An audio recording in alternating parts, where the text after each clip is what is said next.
Salut à tous, bienvenue pour un nouvel épisode de Les Teasers. Noël approche et cette fois-ci, j'ai décidé de vous présenter un des grands classiques de Noël, Maman j'ai encore raté l'avion, ou Home Alone 2 pour les anglophones.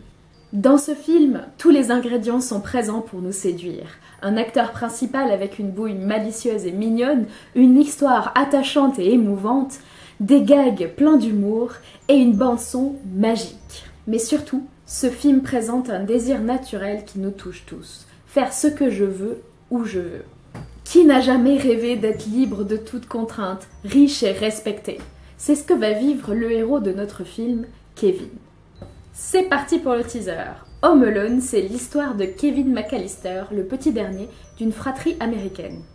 Comme chaque année, toute la famille se rassemble chez Kevin avant Noël pour ensuite partir vers une destination de rêve tous ensemble.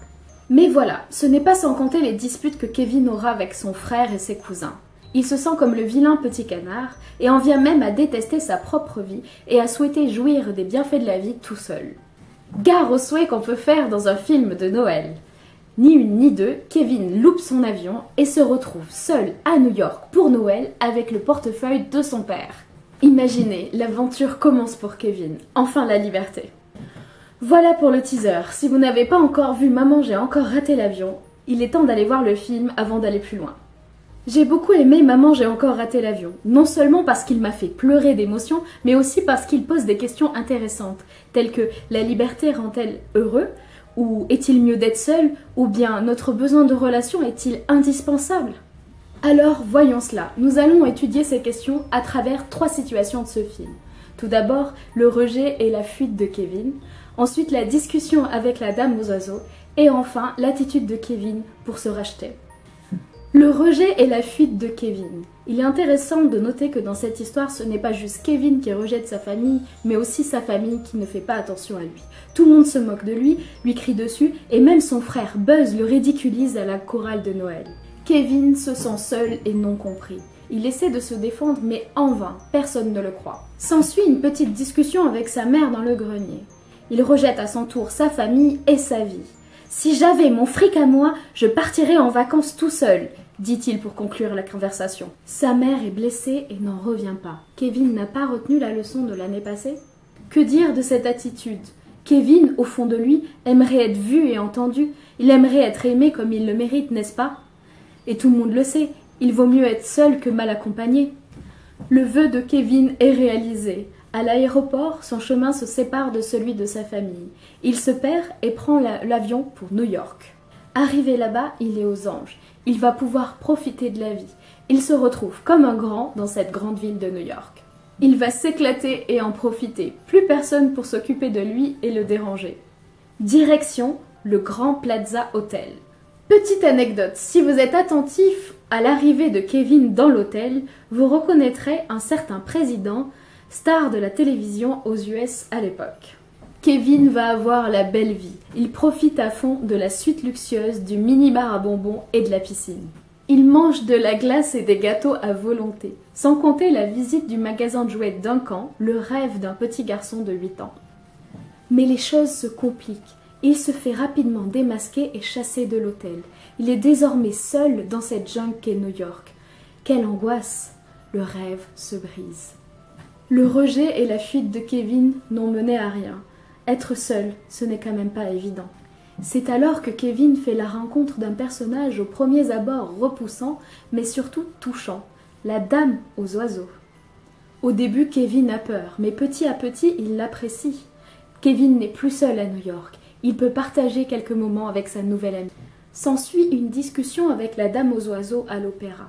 Elle lui explique que les gens la voient, mais qu'ils font semblant de ne pas la voir. Kevin se retrouve dans ce qu'elle dit. Et la dame lui répond « Tout le monde veut être vu et entendu ». Elle raconte à Kevin ceci. « L'homme que j'ai aimé ne m'a plus aimé. Il a brisé mon cœur. Et quand l'occasion d'être aimé à nouveau s'est présentée à moi, j'ai préféré m'enfuir. Je n'avais plus confiance.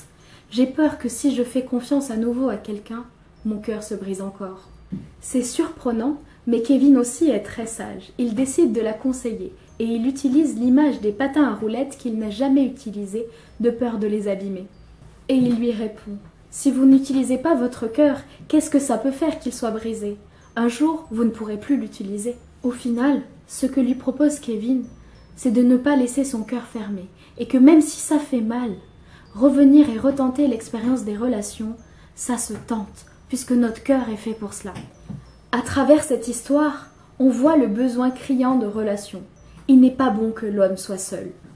On est au cœur d'un des thèmes les plus connus des films de Noël, la famille et les relations.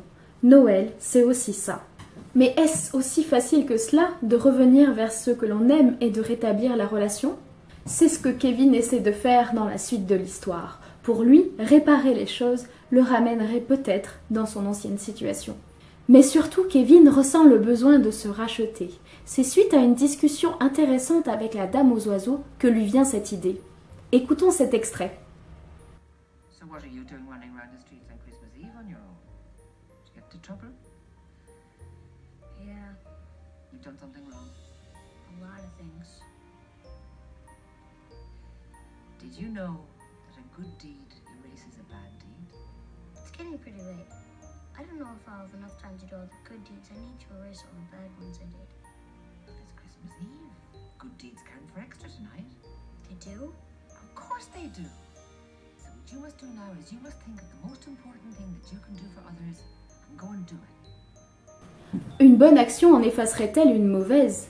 Cela semble compliqué. Kevin lui-même en est convaincu. Il n'aura jamais assez de temps pour faire assez de bonnes actions pour tout effacer. Mais la dame aux oiseaux lui répond « Oui, à Noël c'est possible ». Qu'est-ce que Noël a de si spécial pour qu'on puisse croire que faire le bien le soir de Noël puisse nous aider à racheter nos fautes? C'est alors que Kevin décide de sauver le magasin de jouets Duncan. Un peu plus tôt dans l'après-midi, il avait entendu le projet de casse de ses ennemis cambrioleurs. Place à l'héroïsme et l'humour. Kevin parvient à déjouer les plans de Marvin et Harry, et l'argent destiné à l'hôpital des enfants malades est récupéré. Tout est bien qui finit bien, ou presque. Kevin reste seul au milieu de New York. Il regrette ses actions passées et voudrait tant revoir sa mère et sa famille. Il s'est racheté, il voudrait que tout redevienne comme avant. Mais il ne peut pas, il reste seul et perdu. C'est alors que la mère de Kevin revient en scène. Elle abandonne tout et le cherche partout désespérément. Elle dit quelque chose d'intéressant à un policier. « Vous avez des enfants? Que feriez-vous si l'un d'entre eux avait disparu ?» C'est une excellente question qui mérite d'être posée. Si vous étiez parent, ne voudriez-vous pas à tout prix retrouver votre enfant perdu? Au final, elle retrouve Kevin dessous le sapin de Rockefeller Center. Mais Kevin regrette. Il dit « Je ne mérite pas de Noël, même si j'ai fait une bonne action. Je voudrais retirer tout ce que j'ai dit à ma famille. » Sa mère le voit, et sans même lui demander d'explication, elle le prend dans ses bras et lui pardonne, parce que son fils qui était perdu est retrouvé. Au-delà des fêtes de famille et de la joie de faire plaisir aux autres, la quête de liberté nous questionne. Ce film me parle énormément. La liberté nous rend-elle heureuse? Pourquoi avons-nous tant besoin de relations les uns avec les autres? Et si nous étions trop mauvais pour pouvoir racheter nos fautes? Il est facile de dire « je fais ce que je veux » ou « je suis mon propre guide », parce qu'il est difficile d'admettre que nous avons besoin d'aide, ou que nous ne savons pas si bien que cela ce qui est bien pour nous.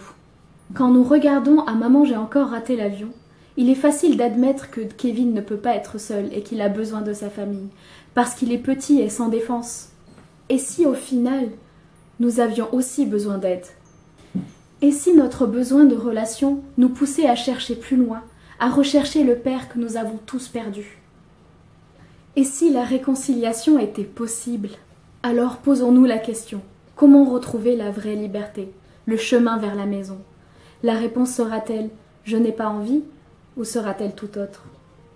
Voilà, j'espère que vous avez aimé cette vidéo. N'hésitez pas à vous abonner et à la partager. C'était les teasers et à bientôt pour des prochaines vidéos.